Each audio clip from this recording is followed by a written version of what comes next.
Бұл влог келіншегімен болсын. Кеттік. Осындай бір видео болып шыға ма? Иә. Осындай бір еркін форматта өзімізге естелік ретінде. Қалайсың, жан? Күшті, рахмет. Не істеп жатырмыз біз? Бүгін мен туған күнім, мен 25-ке толдым. И біз таңертеңнен бастап уже великпен жүріп, айдап жүрді. Мына жерде уже 2 сағат жүрміз. Қаншаға толып отырсың? Мен 25-ке келдім. Ощущение күшті. Мен негізі арманым болған Америкаға келу. Өз туған күнімде. Рахмет, жаным, что ты мне подарил такой праздник. Басында біз бір жыл бұрын визаны алғанбыз, пландағанбыз негізі көктемде келуге. Сосын мен сұрадым, давай мен туған күніме барайықшы деп. Дайындалдық, қаржылай да дайындалға уақыты осылай сәйкес келіп қалды. Сөйтіп осы кісінің туған күніне деп, именно осы күнге реттеп билет алған болатынбыз. Өйткені бірінші күндері сондай бір импрессион дейді, яғни ана бір болды. Адамның қабылдауы, сондай бір әсерленуі бірінші күндері ең қатты болады деп. Сөйтіп келе салып туған күн тойлайтындай қылдық. Кеше ұшып келдік таңертең. Бүгін мінекей уже туған күн тойлап жатырмыз. Бүгін давай оқырмандармен бөлісіп қойық. Өзімізге де естелік болсын. Бүгінге жоспарымыз қандай? Не істейміз? Бүгінгі жоспарымыз обязательно міндетті түрде кофе ішу. Бір күшті кофе-шопқа барғым келеді.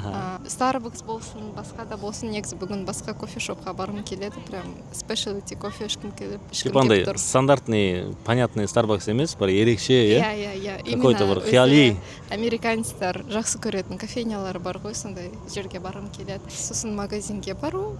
Біз негізі ол қатты план емес, бірақ өзіміз Америкадан осындай оң кроссовкалар алғымыз келіп тұр. Мүмкін осы магазин қасында бір кітапхана бар екен, мүмкін соған барып кіреміз. Бір кітапхана емес, ол Америкадағы, мен қателеспесем, ең үлкен кітапхана, Bookstrand деген ба? Странд бір нәрсе деген, в общем. Сол Мэдисон сквердің жанында екен. Мүмкін сол жерге кіріп көретін шығармыз. Сосын японский рестораннан тамақ ішіп, сол ужин, бүгін план просто наслаждаться, как и каждый день здесь в Америке. Бірақ бүгін кішкене ерекше болып тұр, өйткені мен туған күнім. Бізде былай бір напряжение жоқ, мына бару керек, мынандай уақытта жүру керек біз деген. Мысалға біз мына жерде әдемі жер көріп қалдық, мына көл, артымызда тұрған көл. Біз білмедік бұл жерде бар екенін. Көріп қалдық, тоқтай салдық, осылай бірге, давай отыра тұрайық, құшақтасып деп ләззат алып, қарны ашқан болса тамақ жей саламыз, ішкіміз келсе іше саламыз. Сондай бір еркін, бос вайбта демалып жүрміз. Туған күнде басқа елге шығу деген күшті екен, өйткені күнде как праздник проходит. И мен негізі өз туған күнімді қатты жақсы көрем, ерекше болған қалайым. Шетелде жүрген кезде әр күн ерекше болады, сол күшті. 18 бен 25 қайтып келмейді деп 25 жасты осылай Америкада қарсы алу бұйырыпты. Аллаға шүкір. Мен үшін бұл үлкен мағыналы, әсерлі саяхат.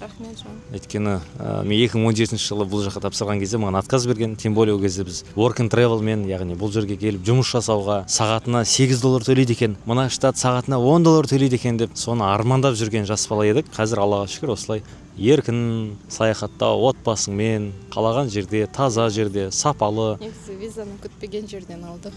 Сапалы демалыс бұйырды, Аллаға шүкір. Сол кезде ойлаймын, Алла тағала, ислам сен ол жерге жұмыс жасау үшін емес, еркін, сапалы демалыс үшін саған бұйырамын дегендей может болған шығар деп ойлаймын ішімнен. Бұл визаны да біз кездейсоқ алдық. Негізі басында бір Tapspace деген компания бізге жазған болатын, бізге деген Фаризатқа.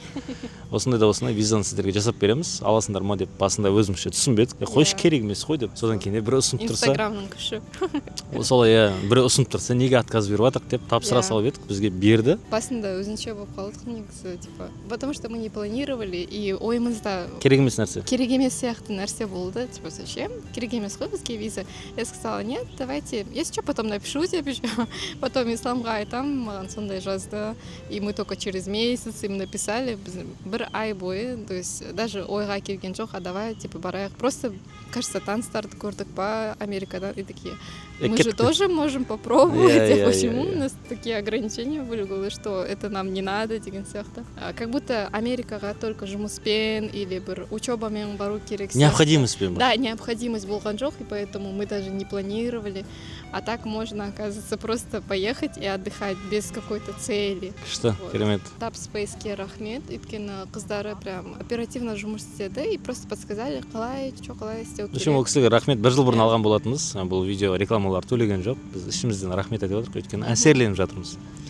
біздің бұл баламыз туылғалы бірінші рет екеуміздің сапарымыз қол ұстасып екеуміз аэропортта. Күшті жерге келдік. Иә, андай болады ғой, 2 жас, енді махаббаттың, не могу сказать, что возобновление, а больше как жаңа сырлары, жаңа қырлары ашылатындай бір сондай сапар болып жатыр біз үшін. Аллаға шүкір, өзіміздің енді демалысқа да, шопингқа да бөлек-бөлек бюджеттер дайындап келгенбіз. Яғни қаржылай да дағдыландық, психологиялық түрде де дағдыландық. В общем, барлығы керемет, Аллаға шүкір. Осындай бір Нью-Йорктан жылы, көңілді бір видео болсын оқырмандарымызға және болашақ өзімізге. Мен өзім кейін қарағым келеді бұл видеоны. Да, күнге көп қыдырамыз, жүреміз. И ертең еще қонаққа шақырды, тоже прикольно. Айтпақшы, ертең бір қазақ қандастарымыз, бауырларымыздың үйіне қонаққа барамыз, бірақ оларды біз танымаймыз.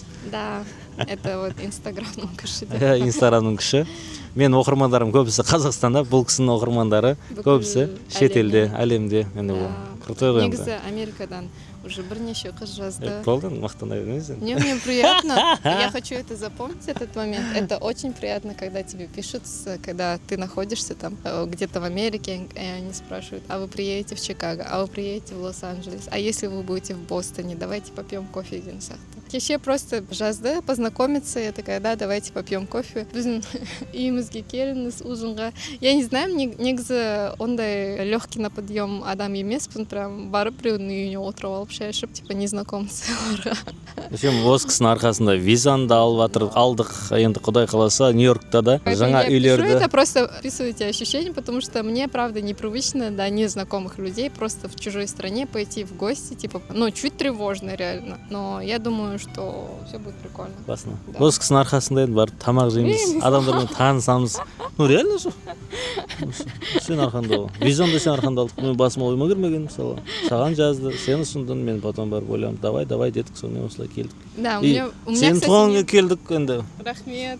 Но у меня никогда не было такой мысли, что я хочу в Нью-Йорк. То есть я не была из тех девчонок, которые прям мечтали об этом со студенчества или со школьных времен.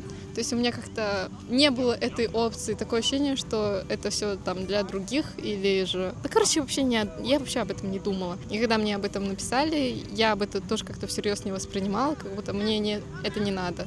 И мне всегда казалось, что в Америку я прилечу только с какой-то целью, там, по учебе или по работе. Но классно, что можно приехать просто так с мужем. Спасибо за подарок. Классно. Осымен аяқтасақ болатын шығар. Рахмет.